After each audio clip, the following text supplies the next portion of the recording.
Hello friends, मैं शहजाद अख्तर एक बार फिर से स्वागत करता हूं आप लोगों का मेरे इस यूट्यूब चैनल पर।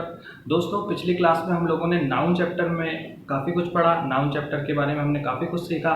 नाउन नंबर हमने पढ़े, noun singular noun, plural noun पढ़े हमने। उसके बाद सब्जेक्ट वर्ब एग्रीमेंट वाला पोर्शन हमने सीखा। दोस्तों, आज की अपनी इस क्लास में हम लोग स्टार्ट करने वाले हैं प्रोनाउन। आज मैं अपनी क्लास में आप लोगों को प्रोनाउन सिखाने वाला हूँ। तो दोस्तों, प्रोनाउन क्या होता है? नाउन के प्लेस पर प्रयोग किया जाने वाला शब्द। डेफिनेशन में हमने यही सारी चीज़ें सीखी है कि प्रोनाउन किसको कहा जाता है। किसी भी नाउन के प्लेस पर जो भी शब्द यूज़ किया जाता है उसको हम लोग प्रोनाउन कहते हैं। इसको ऐसे समझिए, जब भी हम लोग किसी भी नाउन की बात करते हैं, कोई भी व्यक्ति, वस्तु या स्थान की जब हम लोग बात करते हैं, तो पहली बार जब हम लोग उसकी बात करते हैं तो पहली बार में तो हम उसका नाम लेते हैं, लेकिन जब दूसरी बार उसी नाउन की हमको अगर बात करनी होती है तो हम उसका नाम नहीं लेते हैं, बल्कि उसके स्थान पर हम कोई दूसरा शब्द यूज़ करते हैं। तो बस वही दूसरा शब्द जो होता है उसी को हम प्रोनाउन कहते हैं। जैसे एग्जाम्पल के तौर पर, राहुल मेरा मित्र है ना। तो ये सेंटेंस किसके लिए कहा गया? राहुल के लिए। तो राहुल हो गया नाउन, लेकिन आगे सेंटेंस को कहना होगा तो राहुल के लिए मैं यूज करूंगा, वह मेरे साथ मेरी कक्षा में पढ़ता है। तो पहली बार राहुल की बात हुई और दूसरी बार जब राहुल की बात हुई तो राहुल का नाम नहीं लिया, बल्कि उसकी जगह हमने यूज किया वह, है ना। इसी तरीके से हम लोग बोले कि भाई नेहा फेल्ड, नेहा फेल हो गई because she did not prepare well, क्योंकि उसने अच्छे से तैयारी नहीं की। तो पहली बार में नेहा का नाम लिया गया, लेकिन नेहा की बात दोबारा से जब करनी थी तो नेहा के लिए हमने दूसरे वर्ड का यूज किया। तो दूसरा वर्ड क्या आया? शी। तो शी जो है वो प्रोनाउन यूज हो गया, किसके लिए? नेहा के लिए। तो नेहा नाउन और उसके लिए प्रोनाउन क्या यूज हो गया? शी। इसी तरीके से मैं बोलूं कि भाई आई वेंट टू आगरा, मैं आगरा गया। Where I visited the Taj Mahal. Where, अब वेयर जो है वो एज अ प्रोनाउन यूज हुआ है, as a W word use नहीं हुआ है, as a interrogative word use नहीं हुआ है, बल्कि प्रोनाउन की तरह वेयर का यूज किया गया है। किसके लिए? आगरा के लिए। तो बस दोस्तों, इतनी छोटी सी डेफिनेशन है कि ऐसा कोई भी शब्द जो नाउन को रिप्लेस करता हो, नाउन की प्लेस पर यूज किया जाता हो, उसको कहते हैं हम लोग प्रोनाउन। तो ये तो प्रोनाउन की डेफिनेशन हो गई। अब हम लोग काइंड्स ऑफ प्रोनाउन सीखेंगे। तो दोस्तों, इंग्लिश में प्रोनाउन के 9 टाइप्स होते हैं। टोटल कितने टाइप्स होते हैं? 9, है ना। तो पहला जो प्रोनाउन का काइंड होता है वो होता है पर्सनल प्रोनाउन। पहला काइंड कौन सा होता है?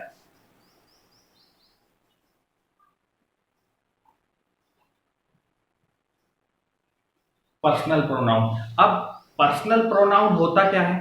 पर्सनल प्रोनाउन ऐसा कोई भी प्रोनाउन जो किसी भी व्यक्ति, वस्तु या स्थान के लिए सब्जेक्ट के प्लेस पे यूज किया जाए, ऑब्जेक्ट के प्लेस पे यूज किया जाए, या किसी भी व्यक्ति या वस्तु का रिलेशन या पसेशन दूसरे किसी नाउन के साथ बतलाता हो, उसी प्रोनाउन को हम पर्सनल प्रोनाउन कहते हैं। जैसे कि ये केस चार्ट में मैंने एग्जांपल लिखे हैं आप लोगों के सामने, आप लोग देख सकते हैं I, we, you, they, he, she, it. ये सारे के सारे प्रोनाउन जो हैं ये व्यक्तियों के लिए यूज होते हैं और हमेशा सब्जेक्ट के प्लेस पे यूज होते हैं। इसी तरीके से मी, अस, यू, देम, हिम, हर और इट, ये वाले जो प्रोनाउन हैं ये भी व्यक्तियों के लिए यूज होते हैं। और कहां पर यूज होते हैं? ऑब्जेक्ट के प्लेस पे। और ये वाले जो प्रोनाउन हैं ये किसी भी व्यक्ति का, जैसे my, our, your, their, his, her और इट्स, ये किसी व्यक्ति का दूसरे व्यक्ति के साथ रिलेशन बतलाते हैं या दूसरे नाउन पर अधिकार बतलाते हैं। जैसे एग्जांपल के तौर पर मैंने कहा माय फ्रेंड, तो माय प्रोनाउन हो गया और फ्रेंड, फ्रेंड जो है वो नाउन हुआ। तो माय फ्रेंड, तो मेरा मित्र, यानी मेरा मित्र के साथ संबंध हो गया। लेकिन मैं बोलूं माय पेन, तो मेरा पेन पर अधिकार हो गया। तो कहने का मतलब ये है कि ये वाले जो प्रोनाउन है ये या तो संबंध बतलाते हैं या तो अधिकार बतलाते हैं। तो ऐसा कोई भी प्रोनाउन जो सब्जेक्ट के प्लेस पे यूज किया गया हो या ऑब्जेक्ट के प्लेस पे यूज किया गया हो या किसी दूसरे नाउन से रिलेशन या पोजीशन बतलाने के लिए यूज किया गया हो, उसी प्रोनाउन को हम पर्सनल प्रोनाउन कहते हैं। ये काइंड्स ऑफ प्रोनाउन का पहला काइंड। क्लियर हो रहा है? पहला काइंड है पर्सनल प्रोनाउन, सब्जेक्ट के स्थान पर प्रयोग किया जाने वाला, ऑब्जेक्ट के स्थान पर प्रयोग किया जाने वाला, या दूसरे किसी नाउन से रिलेशन और पोजीशन बतलाने वाला जो शब्द होगा, पोजीशन बतलाने वाला जो प्रोनाउन होगा, उसी को हम कहते हैं पर्सनल प्रोनाउन। ये पहला काइंड हुआ। ठीक है दोस्तों, सिंपल सी चीज है। अब प्रोनाउन जो है वो 9 टाइप के हैं, तो 9 टाइप अलग अलग होंगे, तो वो कैसे कैसे होंगे आगे हम लोग सीखेंगे। तो ये पहला प्रोनाउन मैंने आपको बताया, काइंड्स ऑफ प्रोनाउन का पहला काइंड। ठीक है, अब दूसरे नंबर पर होता है दोस्तों, ये तो हो गया पहला, दूसरा होता है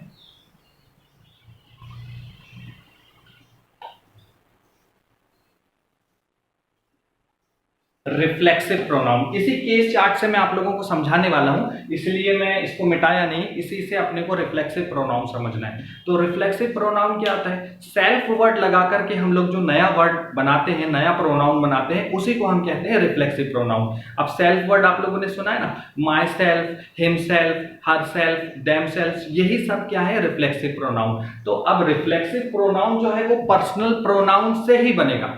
ये जो पर्सनल प्रोनाउन हमने सीखे ना, ये पर्सनल प्रोनाउन इन्हीं से रिफ्लेक्सिव प्रोनाउन बनेगा। तो अब आप लोग बताइए, या आप लोग गैस कीजिए कि रिफ्लेक्सिव प्रोनाउन के लिए हम लोगों को सेल्फ वर्ड तो लगाना होगा। तो सेल्फ वर्ड हम किस में लगाएं? सब्जेक्टिव केस में लगाएं, ऑब्जेक्टिव केस में लगाएं, या पॉजिटिव केस में लगाएं, है ना? तो देखिए मैं आपको बताता हूं, बिल्कुल सिंपल सा है इसका रूल। पहली चीज तो हमको ये जो केस चार्ट में हमने जितने भी प्रोनाउन लिखे हैं, ये तो पर्सनल प्रोनाउन है, ये तो क्लियर हो गया है ना।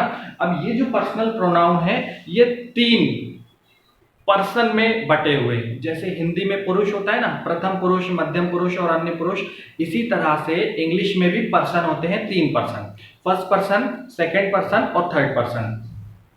तो यहां पर हम लोग देख सकते हैं आई और वी वाली ये जो लाइन है, ये होती है फर्स्ट पर्सन, क्लियर।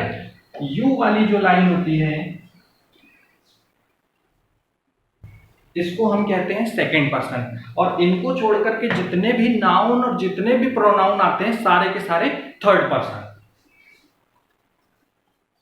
ठीक है दोस्तों, ये आप लोगों को याद रखना। ये केस चार्ट बना करके मैं इसलिए समझा रहा हूं आप लोगों को, क्योंकि आगे जाकर जब हम लोग वॉइस और नरेशन वाले चैप्टर पढ़ेंगे, तो जिन लोगों को ये केस चार्ट क्लियर होता है, तो वॉइस और नरेशन भी बहुत आसानी से समझ में आता है। ठीक है, तो आप लोग इतना समझिए कि जो केस चार्ट में हमने जितने प्रोनाउन लिखे, ये पर्सनल प्रोनाउन हो गए, और ये पर्सनल प्रोनाउन 3 पर्सन में बटे हुए हैं, है ना, फर्स्ट पर्सन, सेकेंड पर्सन और थर्ड पर्सन। तो आई और वी वाली लाइन जो है, ये पूरी फर्स्ट पर्सन, यू वाली लाइन जो है ये सेकंड पर्सन, और दे, ही, शी, इट वाली लाइन जो है ये थर्ड पर्सन हो गया, क्लियर। अब हम लोग बात कर रहे थे रिफ्लेक्सिव प्रोनाउन की। तो रिफ्लेक्सिव प्रोनाउन क्या होता है? सेल्फ वर्ड लगाना होता है। सेल्फ लगा करके जो नया प्रोनाउन बनाते हैं वो होता है रिफ्लेक्सिव प्रोनाउन। अब सेल्फ किस में लगाएं? तो सेल्फ हम लोगों को किस में लगाना है उसको क्लियर करते हैं। फर्स्ट पर्सन और सेकेंड पर्सन, फर्स्ट और सेकेंड पर्सन के पॉजेसिव केस, फर्स्ट पर्सन और सेकेंड पर्सन के पॉजेसिव केस, लेकिन थर्ड पर्सन के ऑब्जेक्टिव केस। ठीक है, एक बार फिर से दोहरा दे रहा हूं, समझ लीजिए। फर्स्ट पर्सन और सेकेंड पर्सन के पॉजेसिव वाले केस और थर्ड पर्सन के ऑब्जेक्टिव वाले केस के सिंगुलर में हम लोग लगाएंगे सेल्फ, और प्लूरल में लगाएंगे एफ को हटा के वी एस वाला रूल पिछले क्लासेस में हमने सीखा था, है ना। तो प्लूरल में लगाएंगे सेल्फ। तो ये जो प्रोनाउन बनेगा ये होगा रिफ्लेक्सिव प्रोनाउन, है ना। तो देखिए कैसे बनाएंगे। अभी हमने सीखा फर्स्ट और सेकंड के पॉजेसिव, तो फर्स्ट और सेकंड की बात आएगी तो सीधे पॉजेसिव के पास जाएंगे। तो पॉजेसिव है माय, तो माय का पॉजेसिव केस क्या जाएगा? My self. आर का आर सेल्फ, है ना। वी प्लूरल होता है ना, तो वी का आर, तो आर प्लूरल, तो प्लूरल के लिए सेल्फ, है ना। इसी तरीके से योर का योर सेल्फ भी होता है,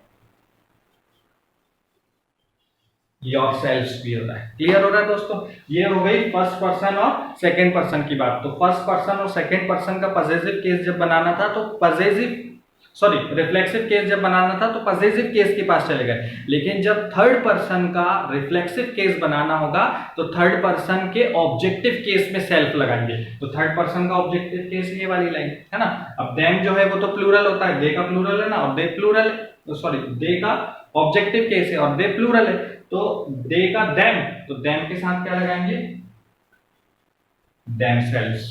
क्लियर। हिम, ही का ऑब्जेक्टिव केस है, तो हिम सिंगुलर है, तो इसके साथ हिम सेल्फ। हर भी सिंगुलर, हर सेल्फ, और इट भी सिंगुलर, तो इट सेल्फ। क्लियर हो रहा है दोस्तों? पहले हमने पर्सनल प्रोनाउन सीखा, और उन्हीं पर्सनल प्रोनाउन से हमने किनको बनाना सीखा? रिफ्लेक्सिव प्रोनाउन को बनाना सीखा। अब इसी में आगे और कुछ रूल हैं।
दोस्तों अब इन सभी सेंटेंसेस में आप लोग देख सकते हैं हरसेल्फ, हिमसेल्फ, माईसेल्फ, देमसेल्फ, ये रिफ्लेक्सिव प्रोनाउन का यूज किया गया है। तो दोस्तों बस मैं आप लोगों को यही बतलाना चाह रहा था कि ये जो रिफ्लेक्सिव प्रोनाउन सभी सेंटेंस में आपको दिखाई दे रहे हैं, ये सभी रिफ्लेक्सिव प्रोनाउन नहीं है, है ना। एग्जाम में पूछा जाता है भाई, कई बार ऐसे एग्जाम में क्वेश्चन आया है, ऐसा सेंटेंस लिखा गया है और अंडरलाइन करके पूछा है कि ये जो प्रोनाउन है इस प्रोनाउन का नाम क्या है। तो आप लोगों को पता होना चाहिए कि सेल्फ वर्ड लगा करके जो हमने नया प्रोनाउन बनाया वो रिफ्लेक्सिव प्रोनाउन है, ठीक है, लेकिन वो रिफ्लेक्सिव प्रोनाउन कब होगा, जब वो किसी भी सेंटेंस में वर्ब के बाद यूज किया जाएगा। तो हम लोग देख सकते हैं प्राउड वर्ब होती है और वर्ब के बाद reflexive pronoun self word use किया गया है, तो यहाँ पर इसका काम जो है वो रिफ्लेक्सिव प्रोनाउन का है, इसको हम लोग यहाँ पर क्या बोलेंगे, रिफ्लेक्सिव प्रोनाउन। लेकिन जब किसी सेंटेंस में सब्जेक्ट के तुरंत बाद सेल्फ वर्ड का यूज किया गया हो तब वहां पर वो रिफ्लेक्सिव प्रोनाउन नहीं होता है, बल्कि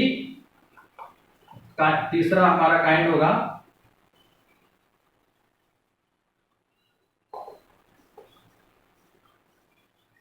एम्फेटिक प्रोनाउन। तब वहां पर हम लोग उसको बोलते हैं एम्फेटिक प्रोनाउन, मींस दृढ़तावाचक सर्वनाम, है ना।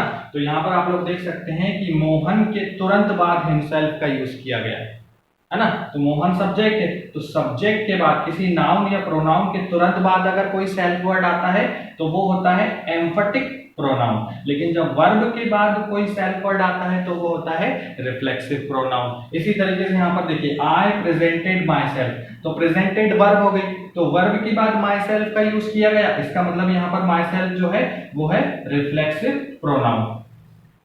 लेकिन यहां पर हम लोग देख सकते हैं दे क्या है, दे है प्रोनाउन, सब्जेक्ट है, और सब्जेक्ट के तुरंत बाद कोई सेल्फ वर्ड यूज किया गया है तो वो क्या होता है, एम्फेटिक प्रोनाउन। क्लियर हो रहा है दोस्तों। तो यहां पर मैंने आप लोगों को 3 काइंड्स ऑफ प्रोनाउन समझाए। पहला पर्सनल प्रोनाउन, और उन्हीं पर्सनल प्रोनाउन को केस चार्ट में कैसा लिखा जाता है, उनमें से फर्स्ट पर्सन क्या होता है, सेकंड पर्सन क्या होता है, थर्ड पर्सन क्या होता है, वो हमने केस चार्ट में सीखा। और फिर उसी से हमने सीखा कि उन्हीं first person, second person, third person के सब्जेक्टिव, ऑब्जेक्टिव, पजेसिव केस में कैसे कैसे सेल्फ वर्ड लगा करके उनको रिफ्लेक्सिव प्रोनाउन बनाते हैं, और वही रिफ्लेक्सिव प्रोनाउन जब सब्जेक्ट के बाद यूज हो तो उनको एम्फेटिक प्रोनाउन कहते हैं, ठीक है। तो आज की क्लास में हमने इतना सीखा। इसके आगे की जो काइंड्स हैं वो बहुत जल्द ही मैं आपके साथ अगले वीडियो में शेयर करने वाला हूं। तो आज की क्लास में इतना है, थैंक यू। और जो मेरे न्यू व्यूवर्स हैं उनसे मैं फिर से रिक्वेस्ट करता हूं कि वो मेरे चैनल को सब्सक्राइब करें, बेल आइकॉन को प्रेस करें, ताकि मेरे आने वाले जो वीडियोस हैं वो आप तक पहुंच सके। थैंक यू, धन्यवाद।